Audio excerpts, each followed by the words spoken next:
Mummy ఏంటన్నా? Cricket ఆడదామంటే బయట వర్షం పడుతుంది. ఇప్పుడు నువ్వు క్రికెట్ ఆడాలి అంతే కదా? అంతే. అయితే ఈ రెగ్యులర్ బ్యాట్ పక్కకి పెట్టి ఈ బ్యాట్ ట్రై చేయి. ఏంటి మమ్మీ ఇది? ఒకసారి నువ్వే చూడు.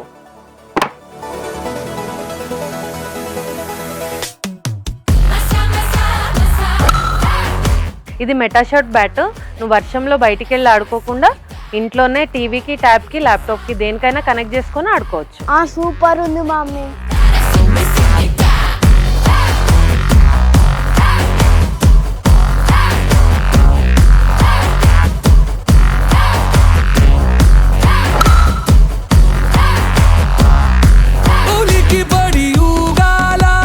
ఈ మెటాషాట్ బ్యాట్ ఇప్పుడు మన కిడ్స్ మాల్లో అవైలబుల్ గా ఉంది. మీకు కూడా ఈ బ్యాట్ కావాలంటే వెంటనే కిడ్స్ మాల్ కి వచ్చేయండి.